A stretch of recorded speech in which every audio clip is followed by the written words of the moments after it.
Hello mga bossing, it's me again, Frias. Magbabalik na naman for today's video. Mini-vlog mga bossing, tara samahan nyo ako dito kumuha ng kalamansi sa aming garden mga bossing. Ang dami nga bungang kalamansi namin ngayon mga bossing. At dito nga mga bossing, may napansin ako dito sa may kalamin, meron ngang ubong dito ng sweet mga bossing, diba? Ayan nga siya mga bossing, kaya itatry natin kunin kung may laman ba o wala. Kaya tara, kukunin ko na yan mga bossing. Dahan-dahan ko nga lang kukunin yan para hindi mabuga kung sino man yung nakatira dyan. Baka naman aso nandyan, charot, hindi ganun. Pero dito in fairness mga bossing, no, ang baba nung kanyang ubungan niya mga bossing. Kasi dito mga bossing, dati nung mga bata kami, ikikwento ko lang sa inyo na dito mga bossing ay kinukuha namin yung mga ganitong ibon mga bossing. Parang gusto lang namin alagaan tapos palakihin mga bossing, ganun. Pero namamatay sa amin mga bossing. Dito na nga mga bossing, kasi dito may laman nga siya mga bossing. Nasa 3 piraso sa mga bossing. Ayun, no, palaki na nga siya, 3 piraso para I love you. Dito na nga mga bossing, kukunin nga natin yan at titignan natin kung gaano ba na sila kalalaki mga bossing. At teka nga lang, isi-set up ko yung camera ko. At ayun na nga mga bossing, tara sabay-sabayin natin tignan to kung gaano na ba sila kalalaki mga bossing. Kahit ayan, ipapakita ko na sa inyo. At dito na nga mga bossing, habang kinukuha ko nga to ay yun na nga mga bossing, napakalalaki na nila mga bossing. Mga bossing, pwede na silang lumipad mga bossing, pero hindi pa sila gaanong nakakalipad. Pero nakakatakas sila sa akin mga bossing, kasi nung kinuha ko sila dyan tapos pinakita ko dyan ay tumalon nga yung isa dyan mga bossing. O diba, nagsitalunan silang dalawa. At ayun na nga mga bossing, hinabol ko nga baka mamas yun ang kainin ng dagalang.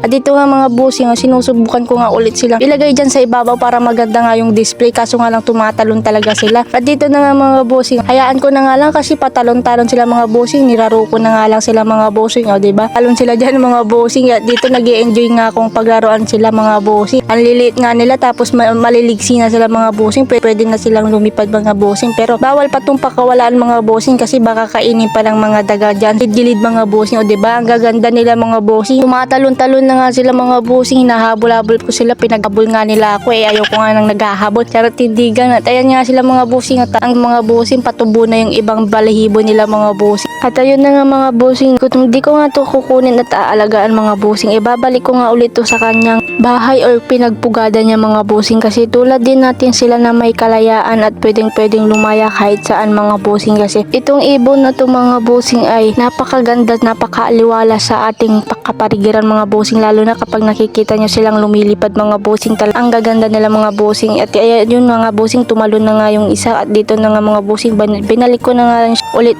pugad mga bossing. At dyan na nga mga bossing, daling-dali ko na nga tinakpan mabuti para hindi sila makawala mga bossing, kasi kita nyo naman tumatalon na sila mga bossing. Kaya ayun, ibabalik ko na nga lang siya ulit sa aking pinagkuhanan mga bossing. Diyan ko nga siya, ibabalik ko na nga siya mga bossing, kasi baka hanapin pa sa kanya ng nanay niya. So yun, hanggang dito na ng ating video. Don't forget to follow Jim Frias. Bye bye!